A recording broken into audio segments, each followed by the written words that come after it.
Ja, willkommen Freunde hier zu Teil 2. Heute geht's weiter auf dem TED Frankreich Sektion Nummer 13. Und wie ihr unschwer hören könnt, regnet es. Es hat übrigens fast die ganze Nacht geregnet. Und ich bin total froh, dass mein Tarp dicht war.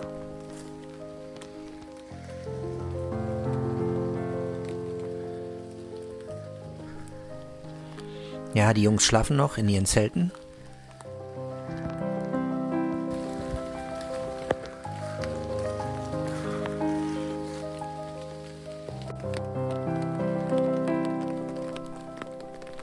Ja, dann wollen wir uns als erstes mal einen Kaffee machen.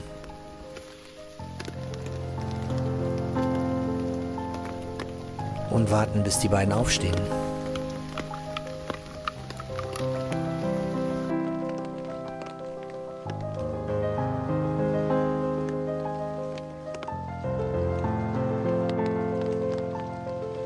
Und wie ist die Lage? Ernst und nicht hoffnungslos oder doch?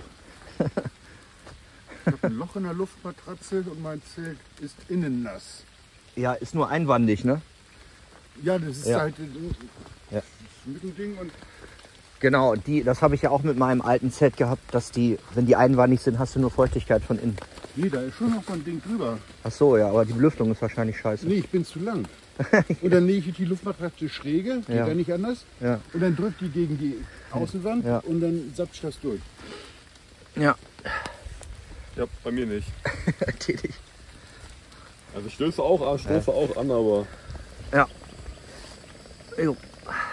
Was hast du denn, eine Gulaschsuppe schon wieder, oder was? nee, irgendwas Chinesisches. Steht zumindest drauf. Zum Frühstück? Ja, auf Gulasch hatte ich jetzt keinen Bock zum Frühstück. Dann kommt ein bisschen in meiner Suppe. Ja. Du machst Film mal auf das Lagerfeuer, das ist schön. Ja, nachdem die beiden jetzt mit unter meinen Tarp gekommen sind, weil es ja draußen immer noch regnet, ja, machen die beiden sich jetzt auch erstmal ein kleines Frühstück. Dann packen wir zusammen, ziehen uns an und dann geht's wieder weiter.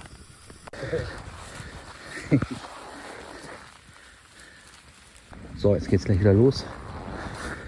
Platz ist wieder sauber.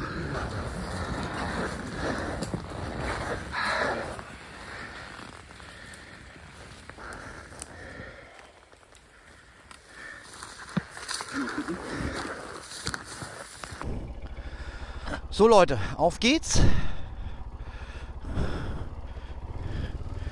Zweite Etappe. Es hat aufgehört zu regnen. Schön locker und entspannt.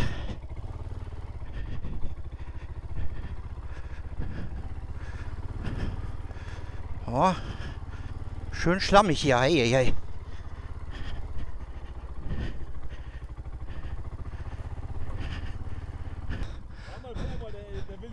Ja.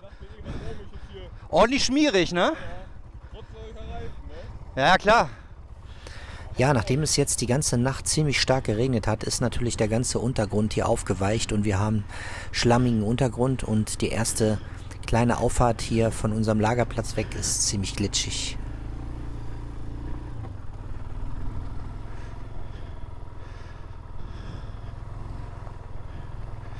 Boah, total ungewohnt, jetzt erstmal wieder hier heute Morgen.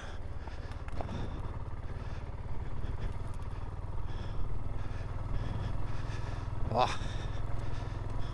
Erstmal warm werden. Wow.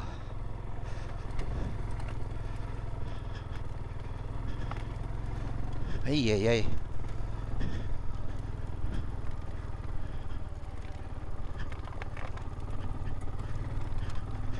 Boah, es ist aber schmierig. Ja, kaum wach habe ich jetzt gleich meinen ersten Schreckmoment.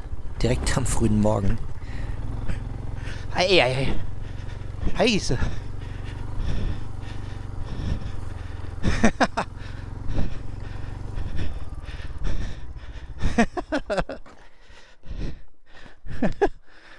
Das war eine lustige Aktion. Ist irgendwas passiert? Ja, als ich mich jetzt umdrehe, bemerke ich, dass die beiden mir nicht folgen und ja, scheinbar ist da irgendwas passiert und einer von beiden ist wohl gestürzt. Boah, das ist ein Schlamm.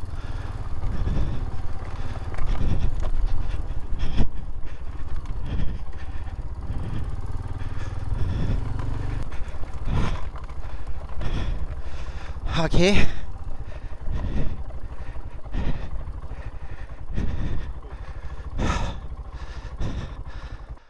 Auch nicht schlammig, ne? Ja, es ist richtig schmierig. Hammer. Ha, setzt sich sofort zu, alles. Ja, du hast ja den Überlauf da drin. Wenn das Ding kippt, dann läuft das aus dem Überlauf raus. Ne? Aber mit ein bisschen Glück trocknet das den Tag über ein bisschen ab. Dann muss man, ja. Du bist nicht gestürzt, ne? Nee. Nee, okay. Nur Hast du das gesehen? Ich bin hier in so eine Spurrille gekommen und dann drüber ins Feld rein. Aber ich bin nicht umgekippt. Ich bin dann so im Bogen und bin hinten wieder zurück auf dem Weg. Ich bin so pfupp. Ja, genau. Okay. Ja, lustig. Ohne den Koffer wäre der Fuß wahrscheinlich matschiger. Also der hat das Sticky abgestützt. Ja, wenn du Pech hast, ist dann Ja, der manchmal Koffer. ist das Dann geht der Koffer. So, die Saison ist eröffnet.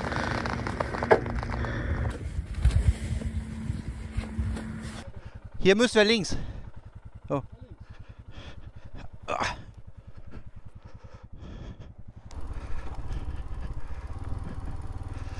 Echt schwierige Seife hier. Sieht alles harmlos aus, ist es aber leider nicht. Die Reifen setzen sich sofort zu.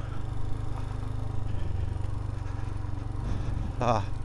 Zunächst kämpfen wir uns hier erstmal über nasse Wiesen und die üblichen fiesen Spurrillen. Die Front ist schwer. Natürlich auch bei dem Gewicht, was jetzt auf den Reifen drauf ist, durch den Schlamm.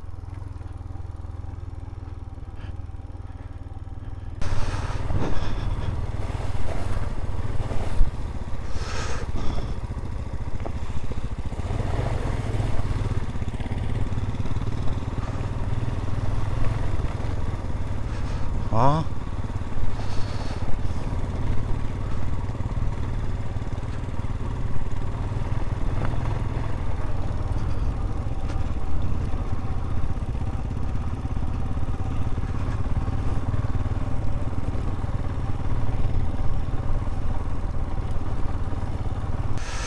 Jo, hier wird schon wieder ein bisschen aufpassen. Wiese und Schlamm. Eieiei.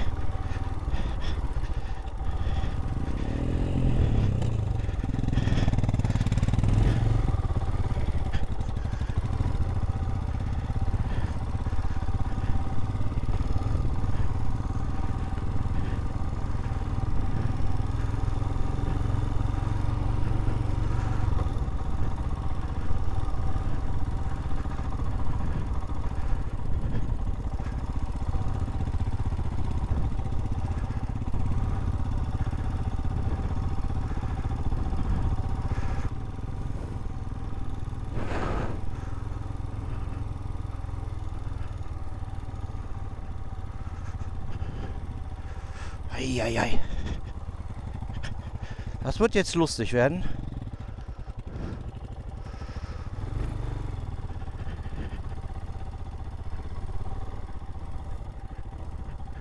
Okay, Robert hat die rechte Linie. Die Mitte ist, glaube ich, ein bisschen gefährlich.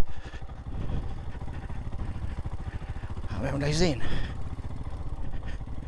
Eieiei. Ich fahre doch lieber in der Ritze.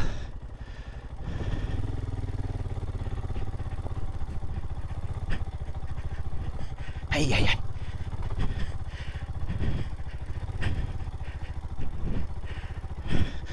Wohl dem, der gute Reifen hat. Wenig Gas. Ganz entspannt. Ja. Komm. Oh, jetzt wird's hier. Schauen wir mal, ob das gut geht.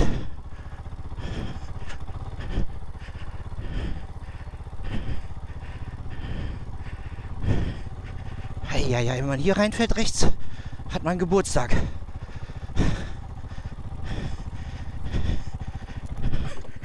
Ey, hab gesoffen. Hartes Brot, würde ich mal sagen.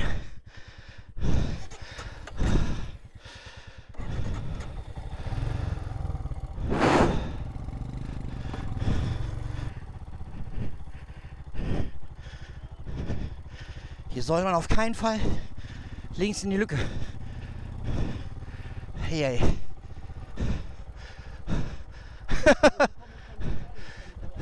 Ganz wenig Gas. Ist wahrscheinlich in Steinen besser. Boah.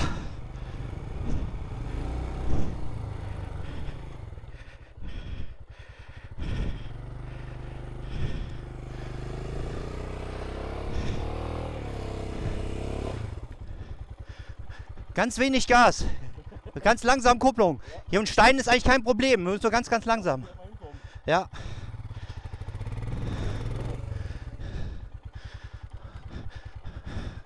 Dann schiebe ich dich gleich ein bisschen an. Da oben ist die Kuppe, da haben wir es, glaube ich.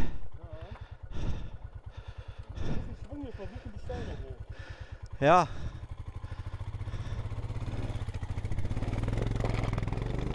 Ja. Sehr gut. Boah. Hier wird es einem richtig heiß. Verdammt. Glaubt man gar nicht. Luftfeuchtigkeit extrem hoch.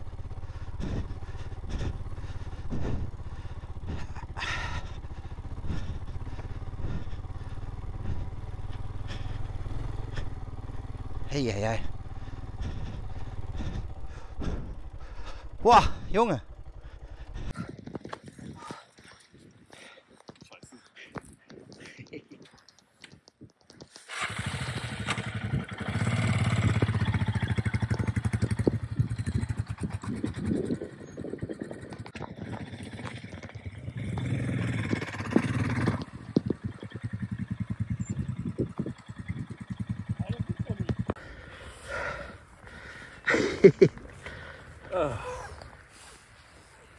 Was ein Modder, ey. Ach, Zündung ist an.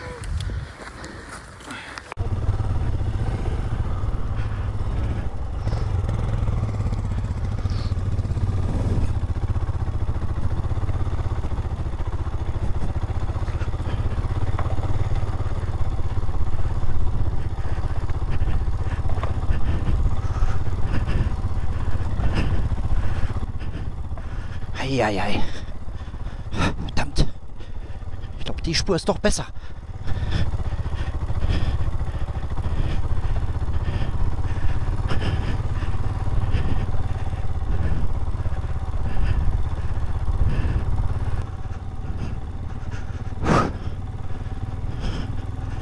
Meine Güte. Hammer.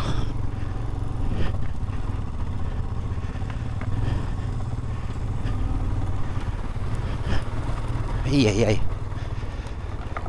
Ja, der jetzt hier kommende Abschnitt sieht relativ harmlos aus. Das Problem ist allerdings, es handelt sich nicht um normalen Schlamm hier, sondern um richtigen Lehm, der, wenn es trocknet, steinhart wird und unsere Reifen beginnen sich sehr, sehr schnell zuzusetzen.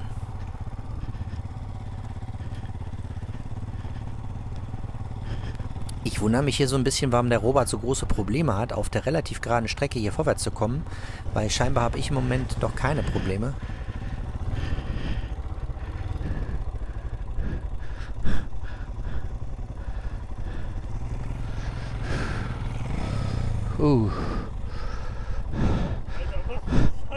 Ganz wenig nur, ganz locker. Nur locker, Kupplung langsam loslassen. Es ist aber auch eine Scheiße. Ja, wenn die natürlich zu sind, sind zu, ne?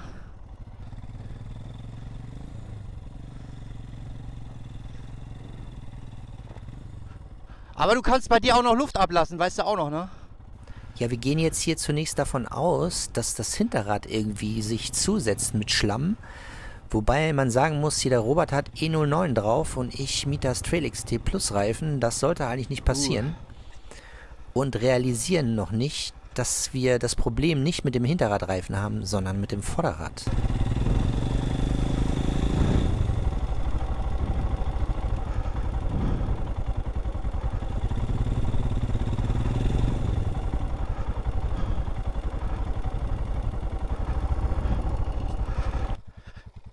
Ich schieb ein bisschen, mach nur ganz, ganz wenig lang. Einfach, versuch mal fast nur mit der Kupplung. Okay, mach mal. Nicht so viel Gas. Rutsch weg.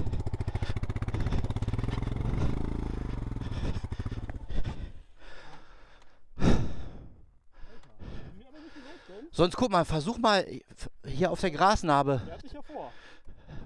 Und dann erst, wenn es flach ist. Siehst du, gerade haben wir noch darüber gesprochen. Über die. Ja, wir versuchen das jetzt hier mehr oder weniger über den Rasen zu fahren, damit wir nicht immer in diesem tiefen Lehmboden rumfahren müssen. Aber trotzdem setzen sich die Räder zu, insbesondere das Vorderrad macht Probleme.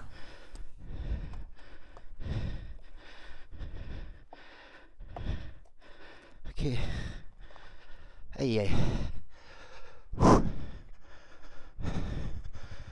Meine Fresse, ein Lehmboden, Hammer. Hey.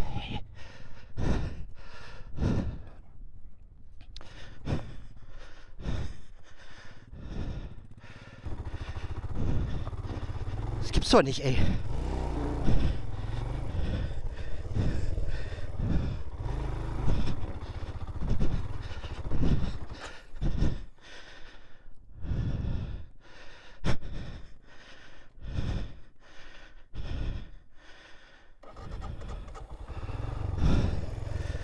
Alter, das glaubt man gar nicht.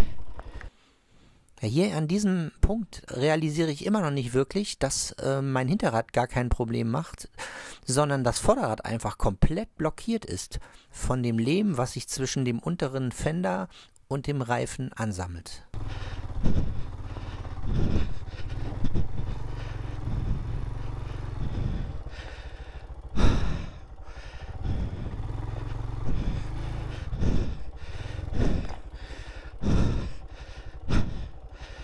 Gibt's doch nicht.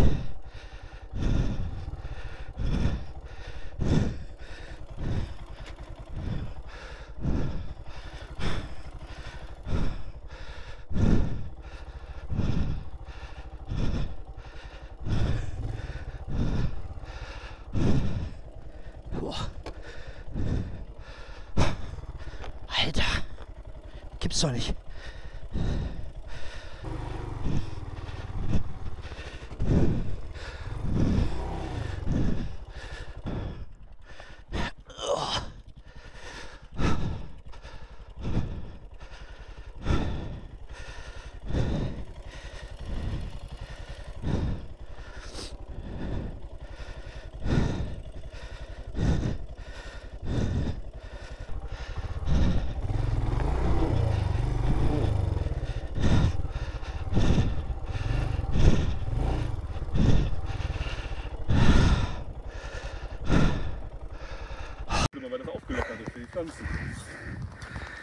Oh, hier sieht man mal, das Problem ist jetzt nicht das durchdrehende Hinterrad, sondern dass das Vorderrad blockiert.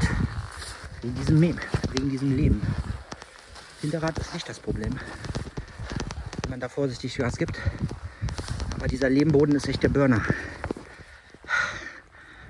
Okay, Vorderrad erstmal frei kratzen und dann auf das Plateau fahren. Ja, schließlich realisiere ich hier vollumfänglich mein Problem und versuche hier meinen unteren Fender abzuschrauben. Das Problem ist allerdings, dass ich meine Schrauben mit Loctite gesichert habe, damit die sich nicht losvibrieren, was mir jetzt zum Nachteil wird. Scheiße, ja, super. Jetzt ist die Schraube auch noch rund gedreht. Also bleibt mir jetzt erstmal nichts anderes übrig, als den Fender so gut wie es geht hier frei zu kratzen mit meinem Multitool, um das Vorderrad wieder gängig zu bekommen.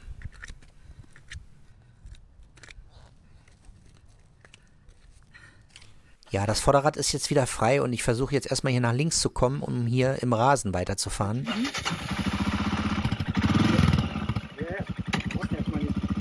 Das Problem ist ja nicht das Hinterrad, das Problem ist das Vorderrad.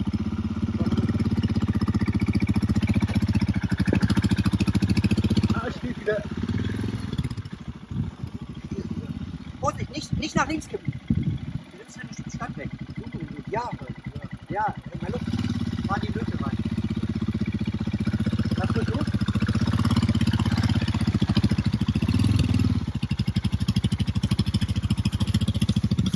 Lass mal los.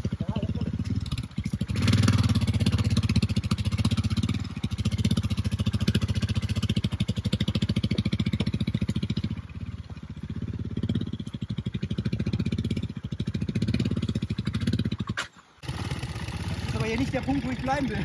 Nee.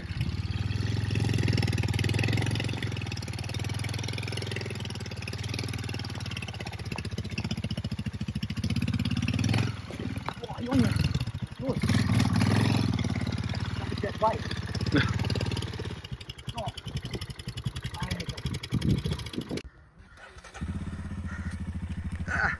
Ja, der Robert hat hier bereits seinen Frontfender abgebaut. Der konnte ihn relativ einfach abbauen. Und man sieht, das Vorderrad dreht sich und es gibt keinerlei Probleme mit dem Vortrieb.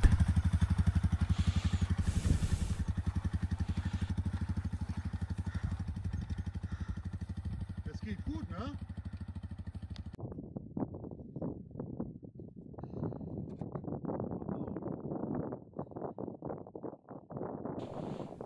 Ja, auch der Andreas hat das gleiche Problem. Der Frontfender ist hier auch zu tief, macht Probleme. Übrigens unabhängig davon, ob man eine Erhöhung drauf hat oder nicht, es ist einfach zu massiver Schlamm und Lehm.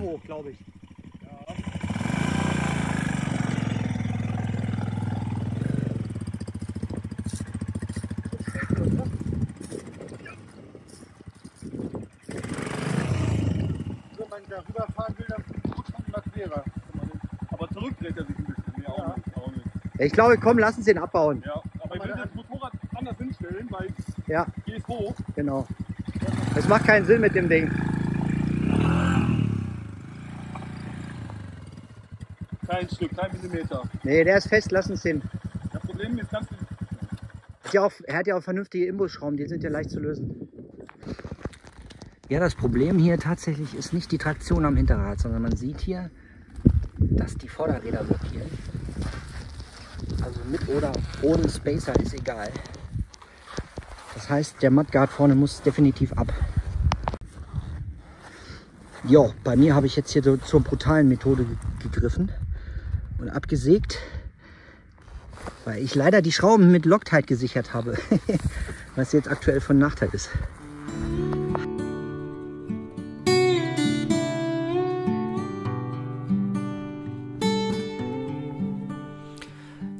Ja, nachdem ich mich jetzt auch hier mittels meiner kleinen Säge von meinem Frontfender befreit habe, geht es für uns alle nach einer kleinen Pause weiter.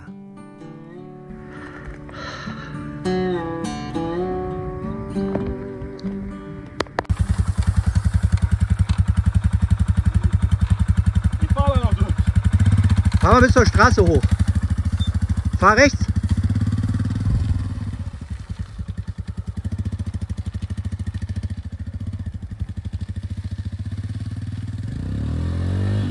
Oh nein. Das war von allen möglichen Ausgängen der schlechteste, aber gut geschafft. Mein Güte. Super.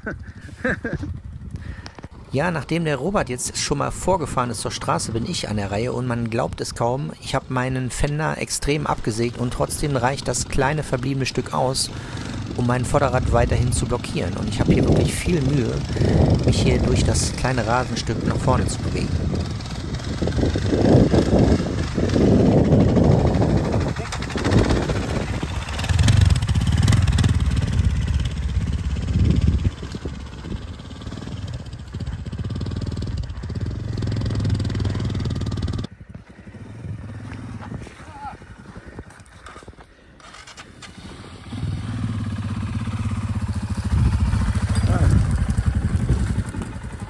Nicht schlecht.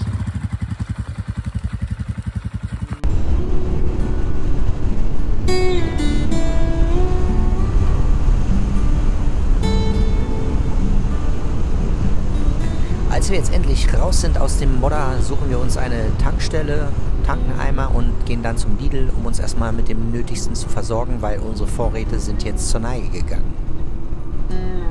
So, jetzt sind wir auf dem Weg nach Metz zu einer Tankstelle. Ah, wunderbar. Wir brauchen nämlich dringend jetzt erstmal was zu trinken, was zu essen.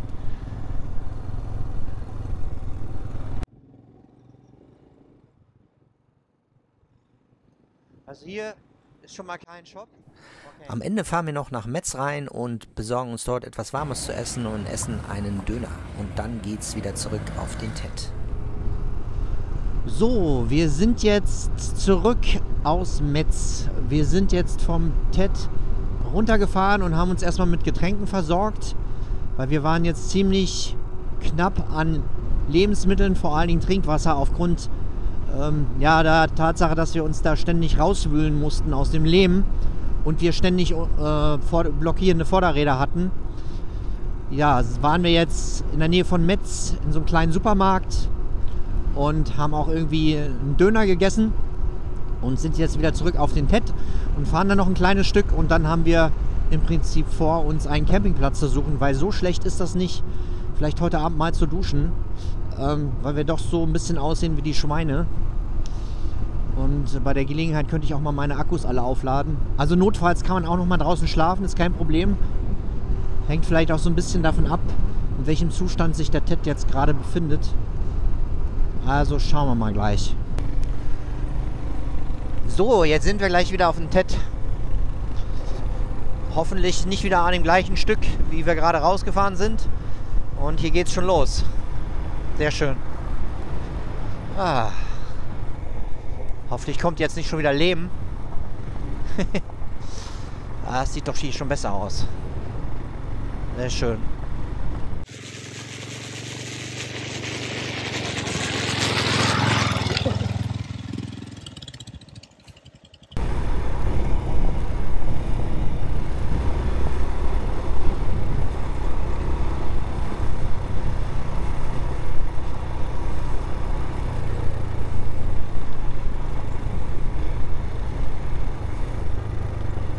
Ja, zurück sind wir jetzt hier auf dem Tett und die Strecke sieht durchaus etwas besser aus.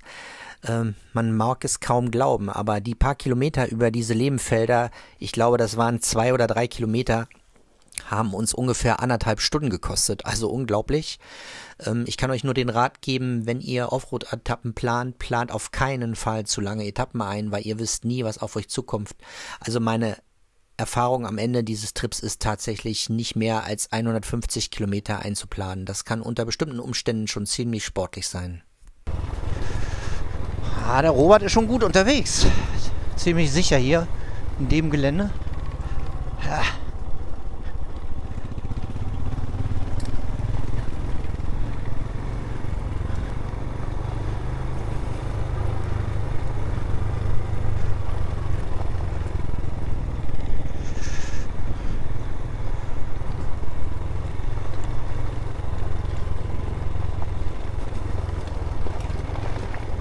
Sehr viel Schotter hier.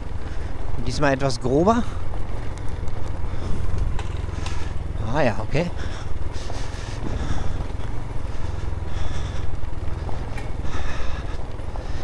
Das ist allemal besser als dieser Lehm. Der Lehm ist echt übel. Oh, jetzt wird es hier ein bisschen technisch. Sehr schön, interessant. Hi. Erinnert mich so ein bisschen an Bosnien.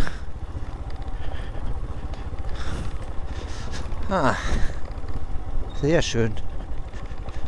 Zweiter Gang. Motorbremse. Oh, jetzt müssen wir doch mal... Oh. Das habe ich jetzt nicht so spät gesehen, hier, dass er hier in die Rille reingefahren ist. Okay. Ja.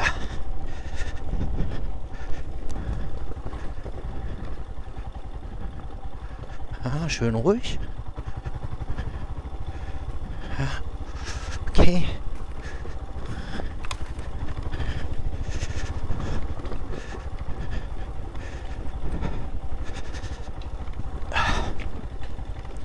Schön auf der Hinterradbremse.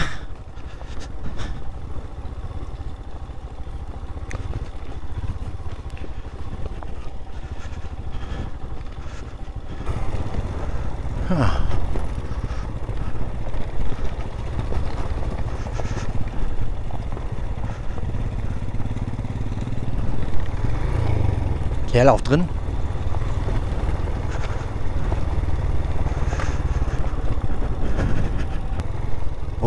Das war knapp. Jo. Ein ordentlicher Slide. Hier fahren wir dann doch wieder etwas langsamer, würde ich mal sagen.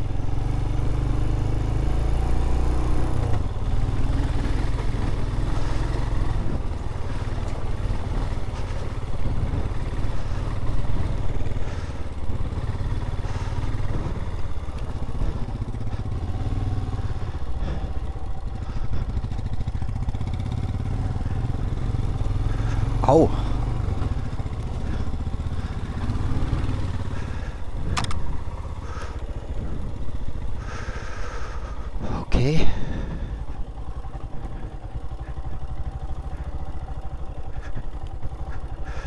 Ja, Robert ist ganz schön flott da unterwegs. In den Spurrillen.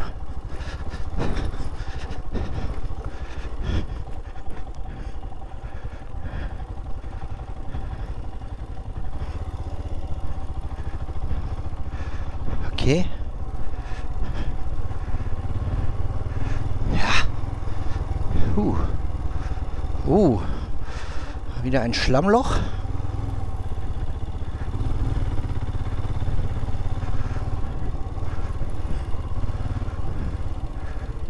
Okay. Schlamm. Guter alter Freund. Oder auch nicht.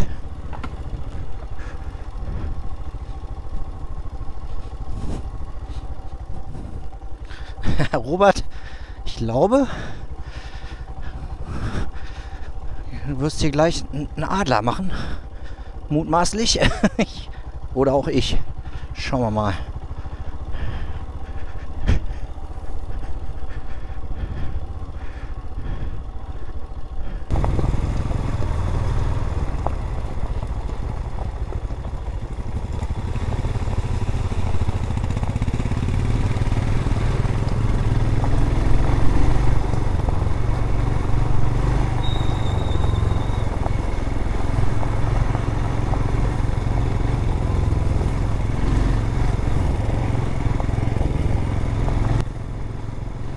Ist echt schön hier. Ich glaube, hier wird es wieder etwas einsamer. Schöner Abschnitt. Kann man nicht anders sagen. Untergrund ist aber immer noch nass auf der Wiese.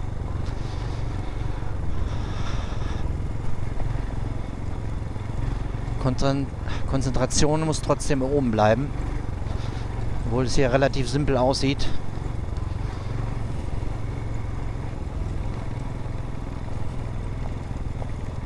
Aber kleine Unkonzentriertheiten bleiben oder werden schnell bestraft.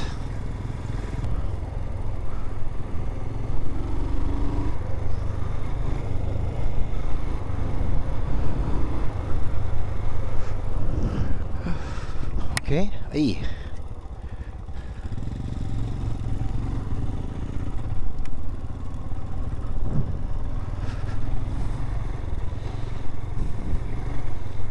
Ei.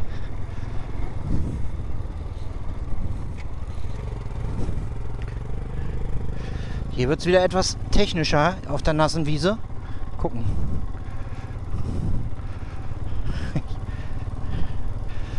Er fährt auch außen. Besser ist das. Glaube ich hier. Der sicherere Weg. Gecheatet sozusagen. Wiese ist zwar nass, aber dafür kein mieser Schlamm und Lehm.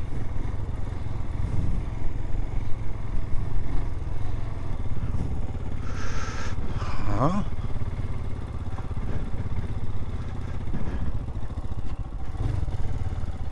Rapp.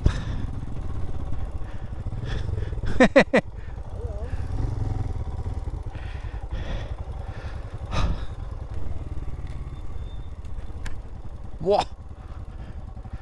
Da war es wieder. Schmierige Scheiße. Nicht, auf jeden Fall nicht schon wieder übermütig werden hier. Wird schon wieder lehmig. Hey, hey, hey.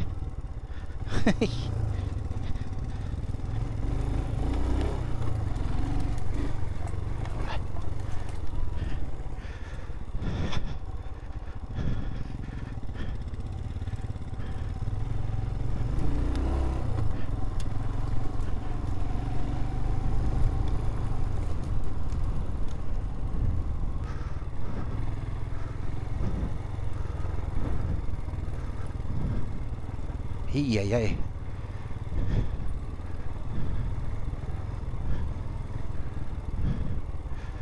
Hier wird das schon wieder scheiße. Yeah. Und der Robert hat die bessere Wahl getroffen, oder? Ah, wer weiß.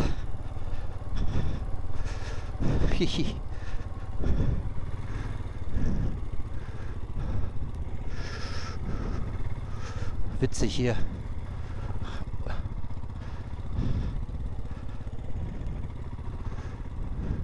So, wir haben jetzt schon fast 18 Uhr. Wird Zeit, sich einen Schlafplatz zu suchen. Eigentlich haben wir ja gedacht, auf den Campingplatz zu gehen, aber wir werden jetzt trotzdem mal so einen kleinen Feldweg erkunden. An so einem kleinen See. Vielleicht ist ja da ein netter Schlafplatz dabei. Schauen wir mal. Gleich rechts, links müsste dieser See kommen. Mal sehen, wie das da aussieht. Wenn nicht, gibt es hier aber genügend andere Schlafplätze. Ja, das ist ein Naturschutzgebiet. Also wenn, aber da vorne waren ja auch genug Plätze, wo man reinfahren könnte. Ja, wir gucken nochmal, vielleicht kann man gleich nochmal irgendwo hin. Würdest du hier noch mal ein Stück vorfahren oder was? Weil der See, der scheint abgesperrt zu sein. Da ist ja ein Zaun drum. Ja, aber das wird wahrscheinlich, wer weiß der Geier, was das für einer ist. Ja.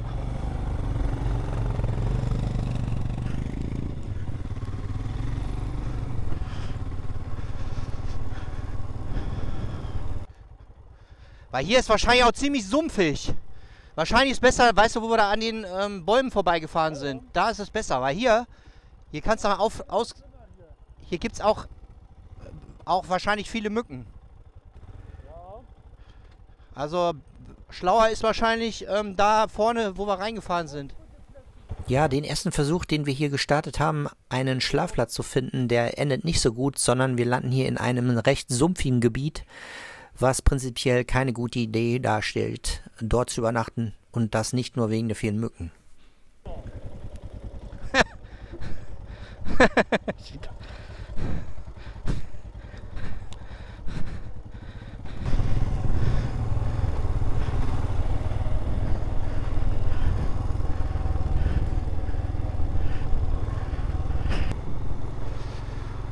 Also da, wo wir jetzt gerade waren, da war definitiv Sumpfgebiet.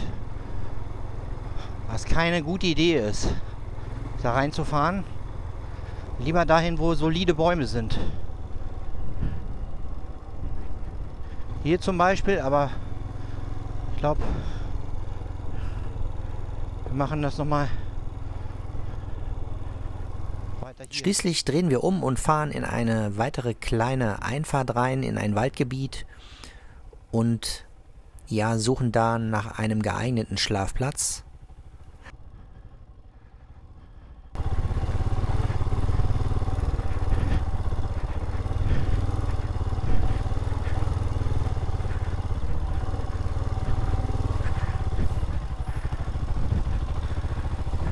Der Boden ist jetzt ziemlich feucht, alles andere als ideal für einen Schlafplatz, aber ich sag mal, wir haben jetzt keine Lust mehr, noch länger zu suchen. Es ist schon relativ spät und wir wählen uns jetzt hier einen Schlafplatz, der für uns alle drei passt.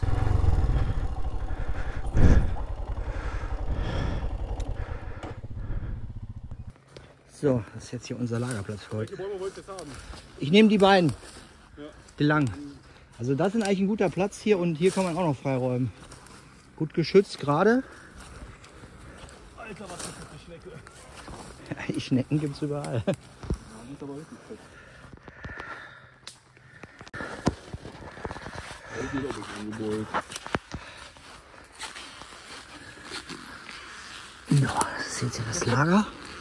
Den Sturz kann ich auch nicht verleugnen. Aber Hauptsache nicht kaputt, würde ich mal sagen. Ja, schon mal super. Scheiße. Ist da Loch drin? Nein, aber ich muss gucken, wie ich das wieder aufbekomme. Messer? Dosenöffner. Messer? Ah, da will ich nicht weiter. Ja, jetzt will ich dann nicht machen. Immer nur Topf und danach Gulasch. Dann habe ich zwei Sachen, die immer so passen. Ja, das habe ich dann lieber auf dem Schotterweg gemacht. Die Reifen frei. Ja, meine lieben Freunde, damit beenden wir die Folge 2. Seid gespannt auf den nächsten Teil. Bis morgen. Ciao.